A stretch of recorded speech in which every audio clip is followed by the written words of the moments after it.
Fala, meus amigos, tudo certo com vocês? Aqui é o Pedro e eu tô de volta aqui produzindo vídeo para esse canal do YouTube, agora com uma nova série. Nessa série específica, eu dei o nome de Imagens que Marcam, onde eu vou analisar o simbolismo e o impacto, a importância de algumas imagens que algumas imagens tiveram na minha vida, porque eu acho que elas podem ajudar também aí na sua vida, na construção de um imaginário alinhado. Então, alguns pontos antes da gente começar. É claro, como você viu na thumb, a gente vai falar hoje sobre a estátua de Davi, feita por Michelangelo. Mas antes da gente entrar nesse tema, eu quero só pontuar algumas coisas. Primeiro, quando eu falo simbolismo, quando eu falo que eu vou falar sobre o simbolismo das imagens, eu não me refiro a esse simbolismo que você aprendeu no colégio, sabe? Onde essa cortina azul representa a fúria que o autor do livro tinha em relação ao pai dele. Não, isso não é simbolismo real no real sentido da palavra.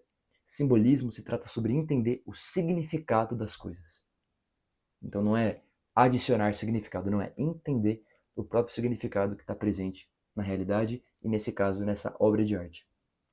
Outra coisa, por que eu acho que isso é importante? Porque eu acredito que para a gente viver uma vida de virtude, nós precisamos de um imaginário alinhado, um imaginário correto.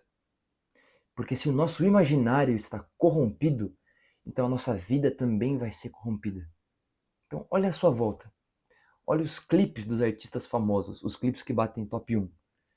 É sempre música ou de corno, de sofrência, ou músicas imorais. Olha os filmes que estão sendo produzidos. Olha a arte que está sendo produzida na nossa cultura. Não é de se surpreender de que as pessoas vão se tornar pessoas imorais, pessoas que não têm valores, porque o nosso imaginário está sendo corrompido com cada música, com cada filme, com cada imagem que entra aí na nossa cabeça. E a chave para viver uma boa vida é a gente viver uma vida de virtude. Só que a gente não vai viver uma vida de virtude se a gente não tiver um imaginário correto. Então, essa série serve para isso, para poder te auxiliar a, nem que por uma fração pequena, mas ajudar a contribuir para a formação de um imaginário. Eu vejo na minha própria vida como a virtude, a busca pela virtude, é algo que melhora todas as áreas da vida. E eu quero citar especificamente aqui: a construção de um negócio sem virtude para mim não existe. Eu não sei como construir um negócio sem buscar a virtude. Não porque eu seja alguém muito virtuoso, mas porque para melhorar o meu negócio eu preciso eu mesmo me tornar alguém mais virtuoso. Porque para enriquecer na nossa sociedade, você precisa ser capaz de servir o seu próximo, você precisa saber gerir o seu tempo, você precisa dizer não para as distrações, você precisa ter uma coragem assustadora, você precisa ter uma resiliência incrível para conseguir empreender. Então, assim, a virtude está no coração de tudo aquilo que realmente importa na nossa vida. Outro exemplo, para você ter uma boa família, para você conseguir uma namorada, para você conseguir casar, você precisa ser alguém de virtude, alguém que busca ser alguém virtuoso. Então a virtude está presente em todas as áreas da nossa vida. E uma das chaves para a gente conseguir viver a virtude é ter um imaginário correto. Então vamos falar um pouco aqui sobre a escultura. Vamos entrar nessa escultura tão incrível que é essa obra de Michelangelo. Talvez seja a escultura mais famosa aí da história da humanidade. Está entre as top 5, com certeza. E uma coisa, antigamente eu não conseguia entender por que as pessoas veneravam tanto esculturas. Eu não me interessava por isso. Porque eu olhava para estruturas e para estruturas não, para esculturas, e é claro, eu via beleza, eu via que era, uau, uma façanha incrível. O cara pegou um bloco de mármore e transformou nisso que você está vendo aí na tela, num rosto humano, num corpo. Mas parava por aí. As esculturas não eram como os filmes que me levavam a ter uma experiência multissensorial e me desconectavam da realidade para entrar em outro mundo. As esculturas também não eram como as músicas que eu tanto gostava, que elevavam meu espírito e me colocavam numa, num deleite gigantesco. Não, as esculturas não faziam isso. As esculturas também não eram como os bons livros que eu lia, que me transportavam para um universo imaginário. Então eu não conseguia entender qual que era o valor da escultura. Até que eu vi um vídeo do Jordan Peterson. E essa foi bem a fase que eu estava me interessando mais por empreendedorismo e junto com o empreendedorismo pelo desenvolvimento pessoal. Parênteses, desenvolvimento pessoal nada mais é do que a busca pela virtude secularizada. Então quando você ouve alguém falando de desenvolvimento pessoal, saiba que essa pessoa é fundamentalmente religiosa. Só que ela não tem vocabulário para dizer isso. Mas enfim, voltando ao assunto. Eu estava aí me interessando por desenvolvimento pessoal e eu vi um vídeo do Jordan Peterson, um dos grandes pais aí do movimento de desenvolvimento pessoal dos Estados Unidos. E ele falava que a estátua de Davi é um convite para quem você pode ser, para quem você pode se tornar. E ali a coisa clicou para mim. Então vamos olhar para Davi com essa perspectiva. A primeira coisa que chama muita atenção aqui dessa imagem, né, que é uma imagem de uma estátua, é o tamanho dela. A estátua de Davi aí ela passa dos 5 metros.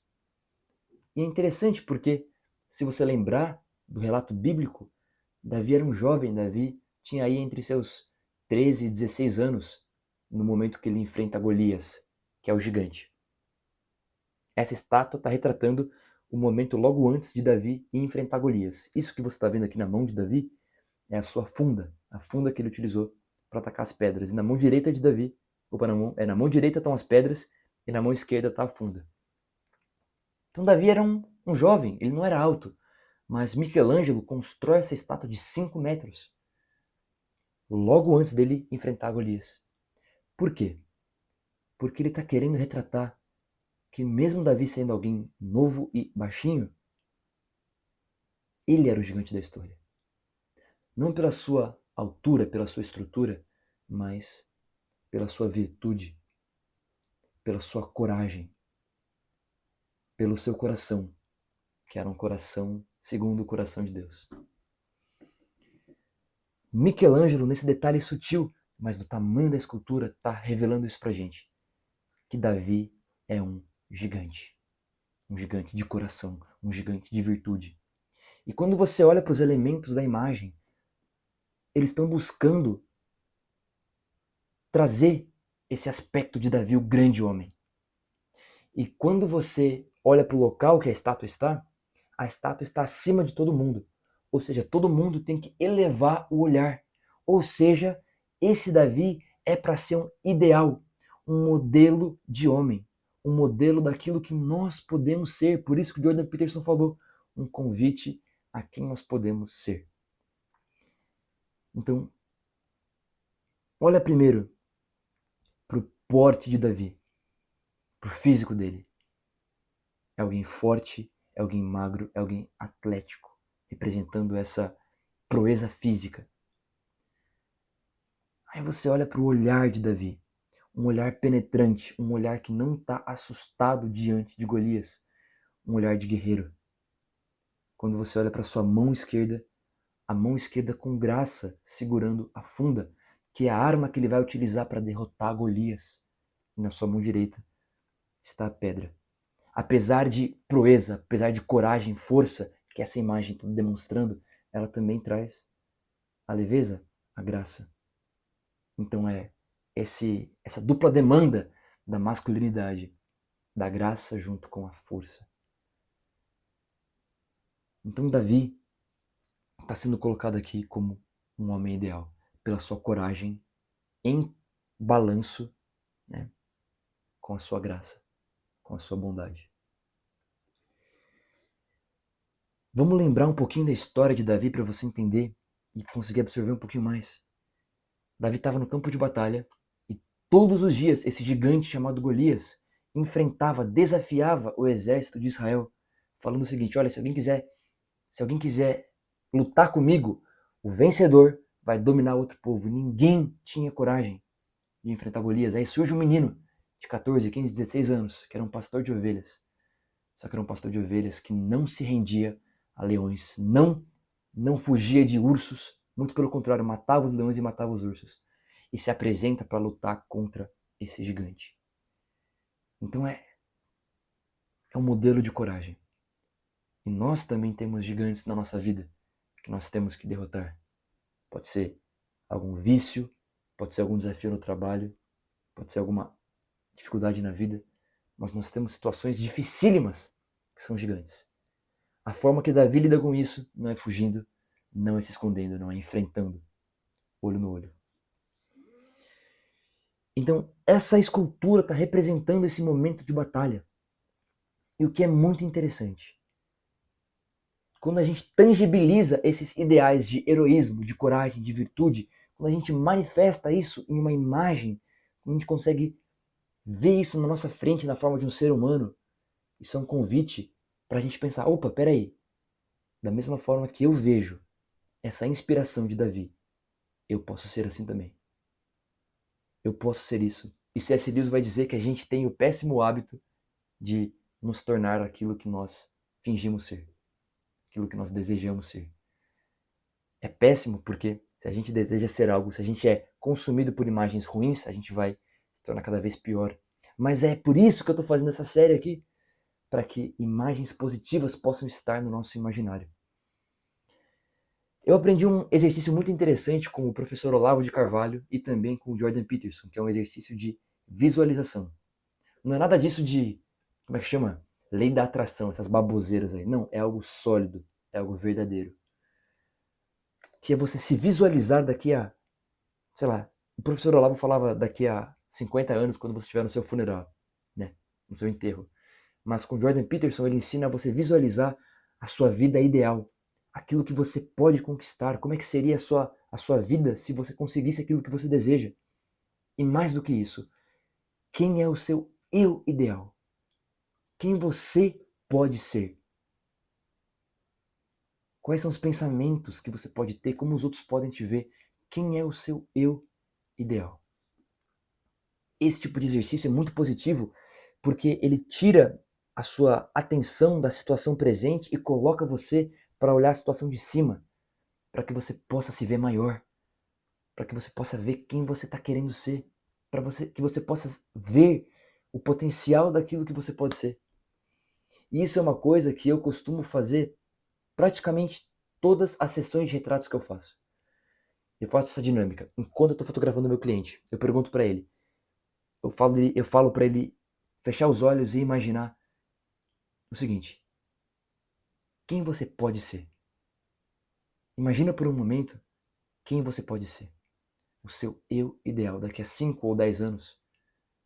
Quem seria você se você fosse tudo aquilo que você pode ser? Como seriam os seus pensamentos? Que tipo de pensamentos essa pessoa tem que você não tem? Que tipo de atitudes essa pessoa tem que você não tem? Que tipo de comportamento essa pessoa tem que você não tem? Como que seria a sua postura? Como que seria a sua confiança? Como que os outros te enxergariam? Como que seria a sua imagem? E cara, é louco, porque quando eu faço essa reflexão e a pessoa ela se imagina sendo essa sua melhor versão, nem que seja por 10 segundos, o resultado das imagens é outro. As fotos ficam diferentes, elas ganham uma vida diferente, elas ganham uma força diferente. Porque a pessoa está manifestando nela mesma aquilo que existe de mais belo dentro dela. E a estátua de Davi faz um papel muito parecido. Ela é uma imagem para te mostrar aquilo que é possível, o tipo de força que você poderia ter, o tipo de coragem que você poderia ter, e é claro, eu também. Ter essas imagens no nosso imaginário é uma fagulha que nos incentiva à transformação. E é por isso que essa imagem é uma imagem que marca. Esse foi o primeiro episódio dessa nova série Imagens que Marcam. E comenta aí o que você acha dessa estátua de Davi. Você já tinha pensado nessa estátua por essa ótica, por esse ângulo? Comenta aí embaixo e até o próximo vídeo.